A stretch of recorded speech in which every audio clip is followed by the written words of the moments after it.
ভবানী ভবনের ভূত।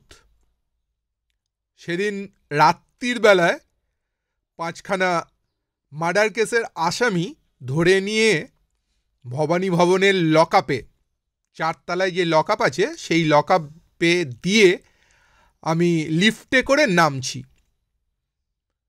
রাত্রির তখন প্রায় 10:30 বাজে।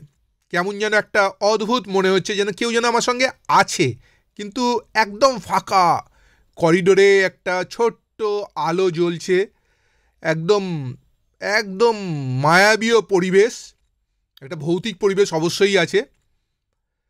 তো লিফটে করে নামতে নামতে দেখলাম 2 নম্বর ফ্লোরে এসে লিফটটা আর নামছে না। অদ্ভুত ব্যাপার, কি হলো? আমি দেখলাম যে আর ওয়েট করার দরকার নেই, এমনি রাত্রির হয়ে গেছে, তারপরে কেউ হয়তো আসবেও না, ডাকাডাকি করে কোনো লাভ নেই। আমি নেমে আস্তে আস্তে করিডোরে যে সিঁড়ি আছে সেই সিঁড়ি দিয়ে নামছি।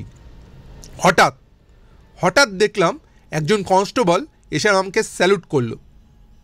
কিন্তু যে জিনিসটা বিস্ময়কর লাগলো সেটা হচ্ছে যে একটা গলি, একটা করিডোর দিয়েও বেরিয়ে এসে স্যালুট করছে, কিন্তু ওর পা মাটিতে লেগে নেই, মানে মাটি থেকে ওর পা উঁচুতে আছে। আমি কিন্তু ঠিক বুঝতে পারলাম না ব্যাপারটা কি হচ্ছে। হঠাৎ জিজ্ঞেস করলাম, এই তোমার পা মাটিতে নেই কেন? তোমার মাটি থেকে তোমার পা উপরে উঠে আছে কেন? কনস্টেবলটা চোখের দিকে তাকালে দেখলাম যে চোখ দুটো লাল, একদম পুরো লাল, মানে জ্বলছে। আমার এই কথা বলাতেই ও আস্তে আস্তে পিছিয়ে যেতে লাগলো আমার থেকে। আমি ওর পিছনে ফলো করতে লাগলাম। হঠাৎ ও কোথায় যেন মিলিয়ে গেল, করিডোরের মধ্যে কোথায় যেন মিলিয়ে গেল। আমি কিন্তু একটু ভয় পেয়ে গেলাম, একটু নার্ভাস হয়ে গেলাম। আমি সিঁড়ি দিয়ে নিচে নেমে এসে যেখানে সেন্ট্রি পোস্ট থাকে সেখানে জিজ্ঞেস করলাম, কী ব্যাপার, আজকে দোতলায় কাউরি ডিউটি ছিল নাকি? কোনো কনস্টেবলের ডিউটি ছিল? দোতলার যে সেন্ট্রি পোস্ট আছে সেখানে কি কাউরি ডিউটি ছিল?